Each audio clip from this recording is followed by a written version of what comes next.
नमस्कार, news one India में आपका स्वागत है। आपके साथ में धर्मराज सिंह और उत्तराखंड की खबरों में सबसे पहले बात करेंगे नव मंत्रियों, नए नवेले मंत्रियों की, जिनको आज उनका पोर्टफोलियो मिल सकता है। मंत्रियों के पोर्टफोलियो आज शाम तक जारी किए जा सकते हैं। सचिव अमित नेगी और शैलेश बगोली के साथ मुख्यमंत्री ने मंथन किया है। लगभग सभी पुराने मंत्रियों को उनके पुराने विभाग ही दिए जाएंगे। ऐसी जो जानकारी अभी तक हमें हमारे सूत्रों के हवाले से मिल रही है। बंशीधर भगत और को पूर्व मंत्री मदन कौशिक का विभाग मिल सकता है, क्योंकि एक तरीके से एक्सचेंज हुआ है। मदन कौशिक जो पहले मंत्री थे उनको अब संगठन में भेजा गया, संगठन से बंशीधर भगत को लाया गया है सरकार में।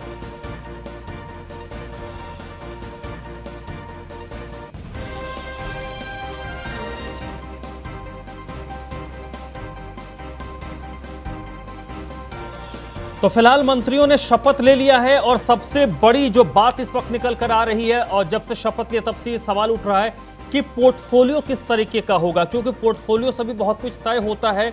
यहां पर ये देखने वाली बात होगी कि क्या क्योंकि जितने पुराने मंत्री हैं वर्तमान में भी सही मंत्री हैं, लेकिन क्या उनके पोर्टफोलियो में किसी तरीके के चेंजेस किए जाएंगे।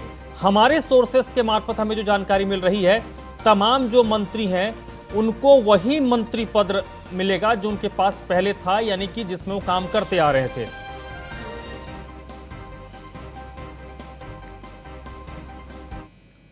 ब्रिजेश श्रीवास्तव इस वक्त हमारे साथ जुड़ चुके हैं, हमारे एसोसिएट एडिटर, इसी पर ज्यादा बातचीत के लिए। ब्रिजेश, तीरथ सिंह रावत किसी तरीके के रिस्क लेने के मूड में नजर नहीं आ रहे, क्योंकि नए मंत्री होंगे, नए मंत्री हैं, नया मंत्रालय अगर मिल जाएगा तो कुछ सप्ताह महीने तो उनको काम समझने में लग जाएगा। पुराने काम को कंटिन्यू करेंगे तो दिक्कत नहीं होगी। देखिए धर्मराज, सबसे बड़ी बात यह है कि जिस तरीके से नए मंत्री बनाए गए तीरथ सिंह रावत, और सबसे बड़ी बात यह कि वो सबको साथ लेकर के चलने पर यकीन रखते हैं, संगठन में उनकी मजबूत पकड़ रही है। और सबसे बड़ी बात है कि कल तीरथ सिंह रावत ने सभी मंत्रियों से एक एक करके बात की है और उनसे मंत्रालय को लेकर उनकी चॉइस पूछी है कि आखिर आपको कौन कौन से मंत्रालय आपको पसंद है और किस पर आप काम करने पर ज़्यादा दिलचस्पी रखते हैं। क्योंकि उन्होंने साफ तौर पर कहा कि जब मंत्रियों को उनके पसंदीदा मंत्रालय दिए जाएंगे तो उस पर वो जो है ज़्यादा मन लगा करके काम करेंगे, या जिस पर उनकी नॉलेज है। मसलन अगर गणेश जोशी की बात करें तो गणेश जोशी चूंकि एक्स आर्मी मैन है, कल हम लोगों ने भी उनसे बात किया तो उन्होंने कहा हमें सैनिक कल्याण दे दिया जाए, मैं उससे खुश हूँ। तो कुल मिलाकर के इसी तरीके से अलग अलग मंत्रियों से बात करके उनसे मंत्रालय पूछे गए हैं और उसके बाद फिर जो है मंत्रालय अलॉट किए जाए। आज सचिवों के साथ, शैलेश बगोली के साथ, अमित नेगी के साथ आज काफ़ी लंबी चर्चा हुई है मुख्यमंत्री तीरथ सिंह रावत की जो है। तो सब लोगों से बातचीत करके अब उम्मीद की जा रही है कि शायद आज शाम तक पोर्टफोलियो अलॉट कर दिए जाएंगे। सबसे बड़ी बात यह है कि मदन कौशिक का इस्तीफा हुआ, मदन कौशिक प्रदेश अध्यक्ष बना दिए गए हैं। उनके पास 4 महत्वपूर्ण मंत्रालय थे, उन मंत्रालयों की जिम्मेदारी बंशीधर भगत को दी जा सकती है।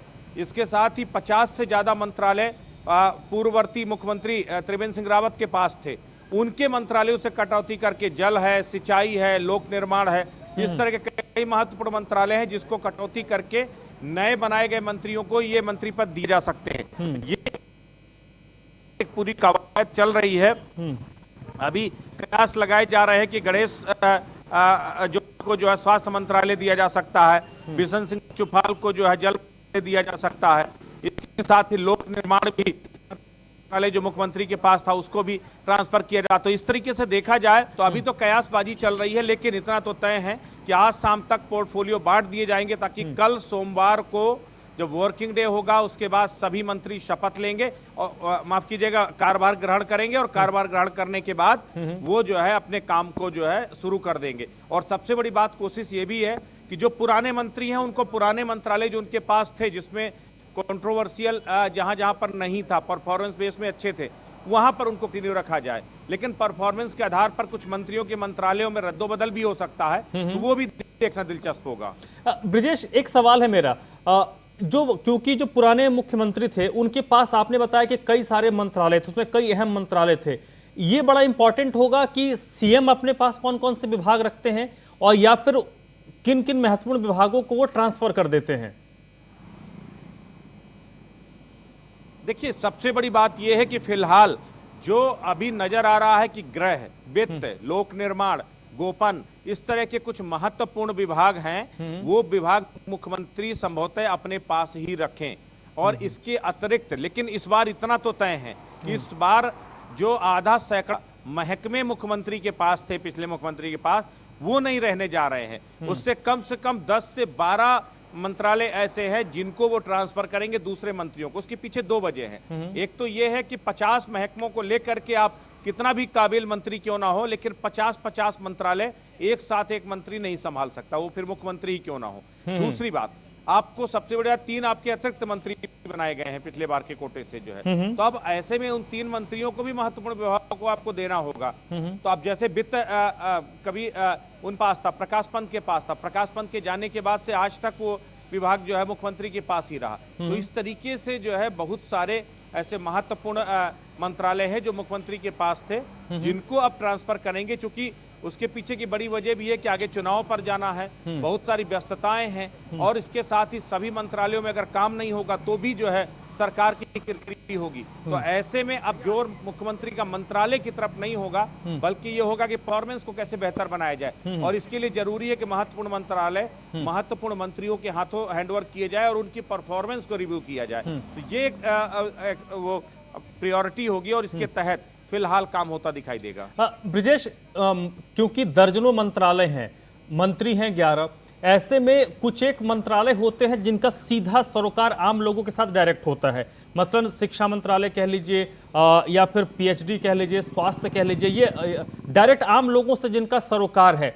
तो विशेष फोकस इस पर होगा, क्योंकि अगले जो 7-8 महीने मान के चलिए, 9 महीने मान के चलिए, इन 9 महीनों में कैसे आप जनता को डायरेक्ट फायदा पहुंचाइएगा। देखिए, सबसे बड़ी बात यह है कि मैंने 3-4 मंत्रालयों का जिक्र किया। लोक निर्माण हो गया, आपका वित्त हो गया, आपका गृह हो गया, इसके साथ ही अगर देखा जाए स्वास्थ्य हो गया, स्वास्थ्य के बाद जल हो गया। इस तरह के कई मंत्रालय ऐसे हैं जो मंत्रालय मुख्यमंत्री के पास अपने पास थे, लेकिन इस बार उसमें से कम जल, स्वास्थ्य, इन मंत्रालयों को मुख्यमंत्री जरूर दूसरे को ट्रांसफर करेंगे।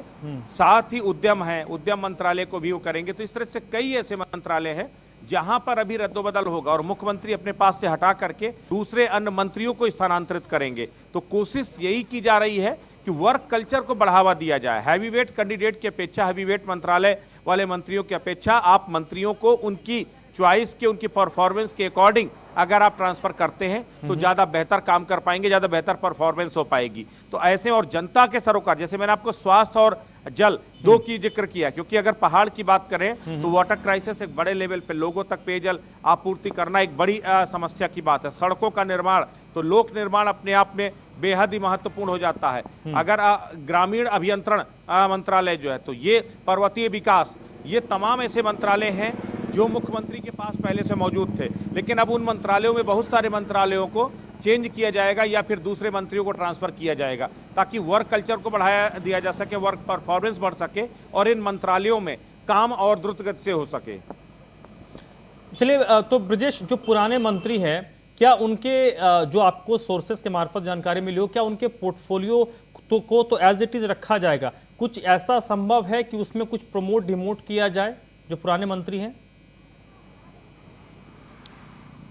बिल्कुल, देखिए, ये डिमांड भी रखी है। कल जब मुख्यमंत्री मंत्रियों से उनकी चॉइस पूछ रहे थे, उस वक्त कई मंत्रियों ने जो है ये भी कहा कि देखिए, हमारे पास जो मंत्रालय हैं तो हैं, लेकिन हमें कुछ अतिरिक्त महत्वपूर्ण मंत्रालय दीजिए जो है। इसमें सुबोध उनियाल, सतपाल महाराज, हरक सिंह रावत, इनके मंत्रालयों में कुछ तब्दीली हो सकती है, उन्हें कुछ अतिरिक्त मंत्रालय दिए जा सकते हैं। साथ ही अगर देखा जाए तो चूंकि बंशीधर भगत सीनियर मंत्री रहे हैं, से पूर्व कैबिनेट मंत्री रहे हैं वर्तमान, तो उनके पास अगर देखा जाए तो जो है ट्रांसपोर्टेशन और इसके साथ ही लोक निर्माण जैसे महत्वपूर्ण मंत्रालय उनके पास पहले रहे हैं। तो ऐसे में वो उनकी डिमांड कर सकते हैं। तो अब देखना ये होगा कि नगर विकास जैसा मंत्रालय मदन कौशिक के पास था जो है, इसके साथ ही जो तमाम अच्छे मंत्रालय थे, मदन कौशिक के पास 4 महत्वपूर्ण मंत्रालय थे, उनको बंशीधर भगत को ट्रांसफर किया जा सकता है। लेकिन जो पुराने मंत्री हैं उनमें से 3 लोगों को, जिसमें सुबोध उनियाल है, हरक सिंह रावत है, इसके साथ ही जो है अगर देखा जाए जो है आपके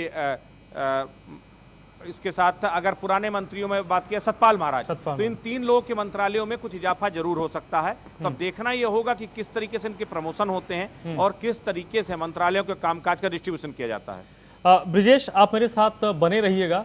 तो फिलहाल खबर यही है कि आज देर शाम तक पोर्टफोलियो का बंटवारा हो जाएगा। कौन से मंत्री कौन सा विभाग संभालेंगे ये तय हो जाएगा।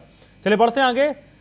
मुख्यमंत्री तीरथ सिंह रावत हरिद्वार पहुंच गए हैं। नेत्र कुंभ के उद्घाटन के कार्यक्रम में सीएम ने शिरकत की है। ऋषिकुल आयुर्वेदिक महाविद्यालय में नेत्र कुंभ का आयोजन किया गया है। तो तीरथ सिंह रावत और ये तस्वीरें आपको दिखा रहे हैं। नेत्र कुंभ के उद्घाटन के कार्यक्रम में मुख्यमंत्री तीरथ सिंह रावत पहुंचे, जहां पर ऋषिकुल आयुर्वेदिक महाविद्यालय में नेत्र कुंभ का आयोजन किया गया।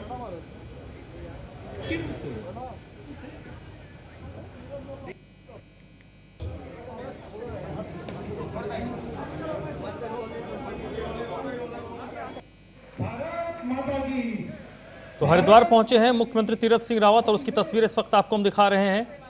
नेत्र कुंभ के उद्घाटन कार्यक्रम में शिरकत करने के लिए हरिद्वार पहुंचे थे, जहां पर ऋषिकुल आयुर्वेदिक महाविद्यालय में नेत्र कुंभ का आयोजन किया गया है और उस कार्यक्रम में मुख्यमंत्री ने शिरकत की है।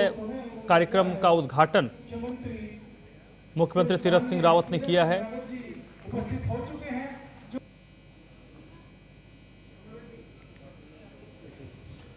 तो हरिद्वार में कुंभ का आयोजन होना है। आधिकारिक तौर पर जो मेला है वो 1 अप्रैल से शुरू होगा, लेकिन उससे पहले तैयारियां बड़े जोरों शोरों से चल रही हैं। मुख्यमंत्री के सामने एक बड़ी चुनौती है। तो हरिद्वार आना जाना अगले कुछ दिनों तक, कुछ सप्ताह तक मुख्यमंत्री का अनवरत संभवतः जारी रहेगा और मुख्यमंत्री की नजर हरिद्वार पर जरूर होगी।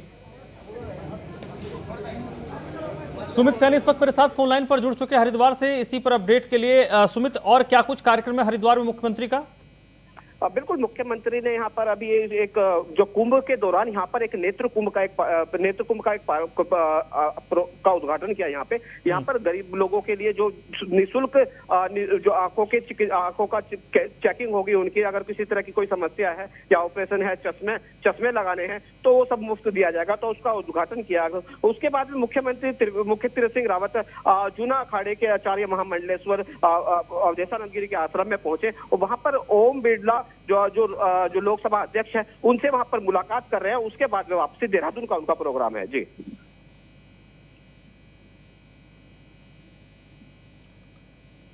चलिए सुमित, बहुत बहुत शुक्रिया आपका जानकारी के लिए।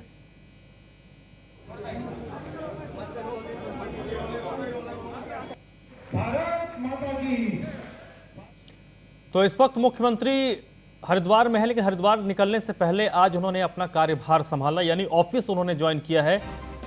मुख्यमंत्री तीरथ सिंह रावत ने अपना कार्यभार संभाल लिया है और आज वो सेक्रेटेरिएट पहुंचे, जहां पर वो विधिवत तौर पर पहले पूजा पाठ किया, उसके बाद उन्होंने अपनी कुर्सी संभाली है।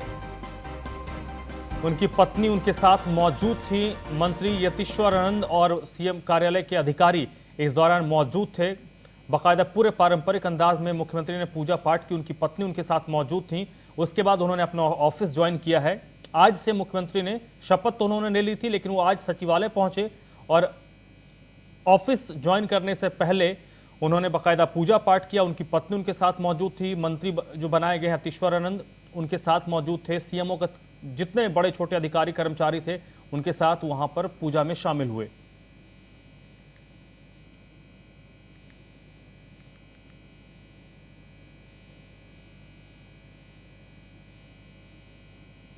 ये तस्वीर उस वक्त की हैं जिस वक्त मुख्यमंत्री पहुंचे थे देहरादून में सचिवालय और पूजा पाठ करके उन्होंने अपना कार्यभार संभाला।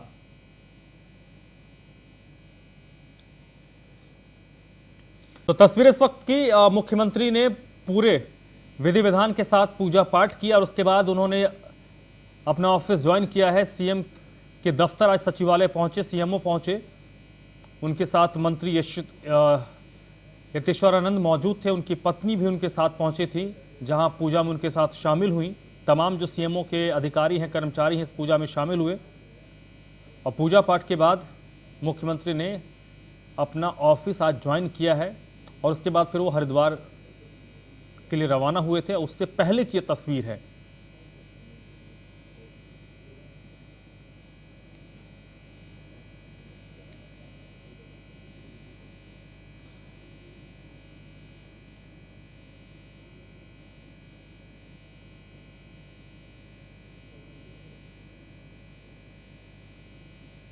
तो देहरादून की तस्वीरें हैं। सचिवालय में मुख्यमंत्री ने आज ऑफिस ज्वाइन किया है। आज वो सुबह सुबह सचिवालय पहुंचे, उनकी पत्नी उनके साथ मौजूद थी। ऑफिस में पहले उन्होंने पूजा पाठ किया और पूजा पाठ करने के बाद विधिवत तरीके से उन्होंने आज अपने दफ्तर को ज्वाइन किया है, अपने ऑफिस पहुंचे और ऑफिस ज्वाइन किया। उनकी पत्नी उनके साथ मौजूद थी। विधिवत तरीके से पूजा पाठ के बाद उन्होंने आज मुख्यमंत्री कार्यालय में अपनी कुर्सी संभाली है।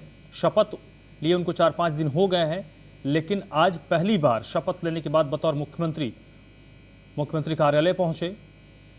वहां पर पूजा पाठ हुई और उसके बाद उन्होंने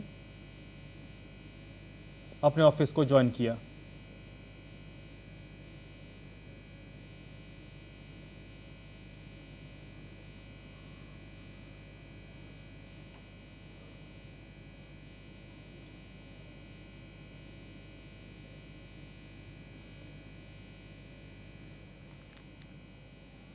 चलिए बढ़ते हैं आगे। उत्तराखंड में अफसरशाही में जल्द ही बड़ा फेरबदल किया जा सकता है। मंत्रिमंडल के बाद अब अफसरशाही में फेरबदल संभव है, जिसमें बताया जा रहा है कि जो सचिव स्तर के अधिकारी हैं उनके कार्यों में बदलाव हो सकता है, यानी कि उनके विभागों में बदलाव किया जा सकता है। इसके अलावा कई जिलों के जो डीएम और एसएसपी हैं उनको भी बदला जा सकता है। हालांकि ये एक परिपाटी होती है, नेचर होता है। जब सत्ता परिवर्तन हो या फिर सरकार के मुखिया में बदलाव होता है तब जिलों के डीएम बदले जाते हैं, एसपी बदले जाते हैं, विभागीय सचिव बदले जाते हैं और संभवतः सबकी कोशिश होती है कि वो अपने उनके नज़र में जो वर्कोहॉलिक हैं, जो उनके जो सीएम होते हैं या जो विभागीय मंत्री होते हैं, उनके लिए जो उनके करीबी होते हैं, उनको जो लगता है कि बेहतर काम कर सकता है उनके विभाग के, उनको काम की समझ है, उनको वहाँ पर पोस्टिंग दी जाती है।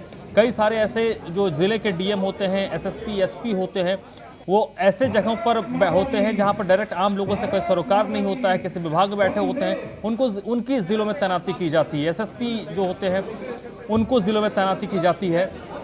तो ऐसा माना जा रहा है कि अफसरशाही में भी बड़ा फेरबदल संभव है।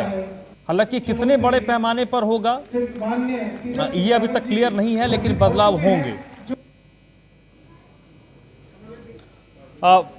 ब्रिजेश श्रीवास्तव इस वक्त हमारे साथ जुड़ चुके हैं, हमारे एसोसिएट एडिटर फोन लाइन पर इस वक्त जुड़े हुए हैं। ब्रिजेश, ये तो एक बड़ी एक परिपाटी चली आती है कि जब सरकार के मुखिया बदलते हैं या सरकार बदलती है तो सबसे पहले अफसरशाही में बदलाव होता है। ये तो 4-5 दिन हो गए, बदलाव नहीं हुआ, ये बड़ी बात है। देखिए, सबसे बड़ी बात यह है कि मुख्यमंत्री तीरथ सिंह रावत किसी भी तरीके की जल्दबाजी में नहीं है। वो नहीं चाहते हैं कि ये लगे। देखिए, पुराने मुख्यमंत्री अधिकारी जो है जल्दबाजी में नहीं कहते या फिर से भी जो गुटबाजी सामने है, इसीलिए वो एक शैलेश बगोली की नियुक्ति उनके सचिव के तौर पर कर दी गई। बाद से अभी तक किस तरीके उसमें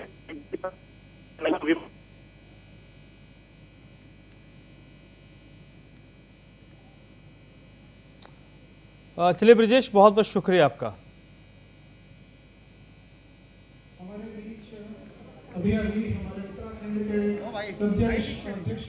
अगली खबर हरिद्वार से है। महाकुंभ के निर्माण कार्यों की इस वक्त जांच हो रही है। हाईकोर्ट की टीम पहुंची है। निर्माण कार्य और अन्य व्यवस्थाओं की इस वक्त जांच हाईकोर्ट की टीम कर रही है। हाईकोर्ट ने जांच के लिए कमेटी का गठन किया है।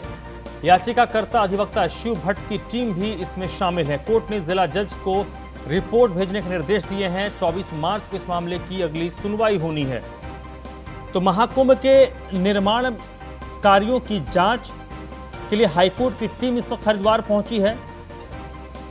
जो याचिकाकर्ता हैं अधिवक्ता शिव भट्ट, उन्होंने एक याचिका लगाई थी जिसमें निर्माण कार्यों को लेकर सवाल खड़े किए गए थे, जिसके बाद हाईकोर्ट ने इस मामले में एक जांच टीम का गठन किया है और जांच टीम इस वक्त हरिद्वार पहुंची है, जो जांच पड़ताल कर रही है।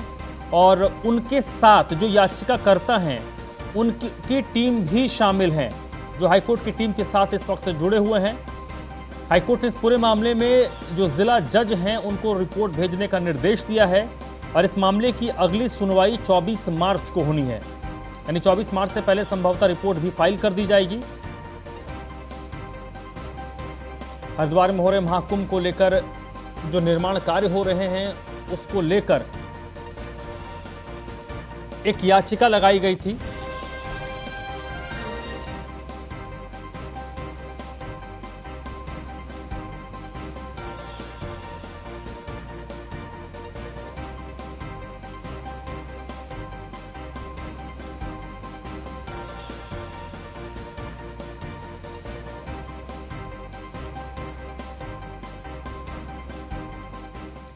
पहाड़ों की रानी मसूरी में कोरोना संक्रमित मरीज मिलने के बाद लोगों में दहशत का माहौल है। मसूरी के ऐतिहासिक सेंट जॉर्ज कॉलेज में 14 स्कूली छात्र और कर्मचारियों के कोरोना संक्रमण की पुष्टि के बाद सभी को होम आइसोलेट किया गया है। जिला प्रशासन द्वारा सेंट जॉर्ज कॉलेज के एक हिस्से को कंटेनमेंट जोन घोषित कर दिया गया है। वहीं नगरपालिका प्रशासन को संक्रमित क्षेत्र को सैनिटाइज करने का निर्देश दिया गया है।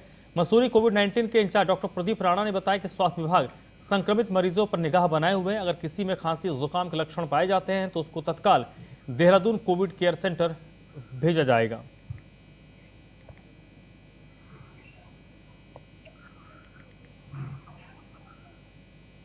अगली खबर डोईवाला से है, जहां पर शुगर मिल से खोई उड़ने से ग्रामीण परेशान हो गए हैं। खोई के कारण लोगों का घरों से निकलना मुश्किल हो गया। सड़कों पर राहगीरों और वाहन चालकों को काफी परेशानी हो रही है। मिल प्रशासन भी ग्रामीणों की समस्या पर कोई सुध नहीं ले रहा है। जल्द समस्या का अगर हल नहीं निकाला गया तो ग्रामीण इसको लेकर आंदोलन का मूड भी बना रहे हैं।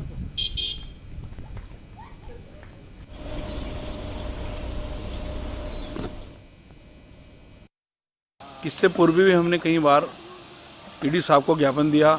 मिल प्रशासन की तरफ से किसी प्रकार की कोई कार्रवाई नहीं हुई और ये खोई उड़ने से काफ़ी लोगों को परेशानी हो रही है। इसमें आंखों में जलन, बीमारी और तरह की लोगों को परेशानी का सामना करना पड़ रहा है। खुले में आदमी बैठ नहीं सकते। वहाँ से राहगीर और मोटरसाइकिल लेके जाता है तो कई बार आंखों में खोई गिरती है, उससे एक्सीडेंट होने के बहुत चांस हुए हैं और उससे पूर्व काफ़ी वहाँ पर एक्सीडेंट हो चुके हैं और भविष्य में ऐसा होता रहेगा। अगर इस खोई को इस मिल प्रशासन ने इसका समाधान नहीं करा तो हमें आंदोलन करने में बाध्य हूँ। उत्तराखंड का फूलदेई त्यौहार एक ऐसा त्यौहार है जो लोगों को प्रकृति से जोड़ता है। फूलदेई त्यौहार उत्तराखंड के प्रकृति, परंपरा और सामाजिक सांस्कृतिक से जुड़ा हुआ है। यह त्यौहार चैत्र माह के पहले दिन से शुरू होता है और 8 दिन तक चलता है।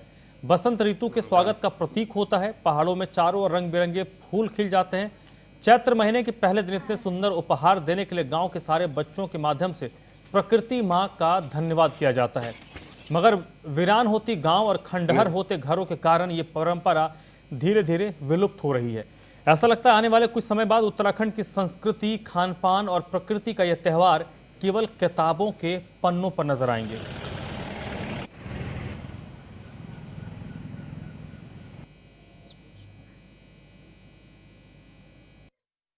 जंगलों में फूल तोड़ने जाते हैं, फिर उन्हीं फूलों को घर डालते हैं। फिर इसके बदले गांव वाले हमें कुछ पैसे और मिठाइयाँ देते हैं। इस बुलेटिन में फिलहाल इतना ही।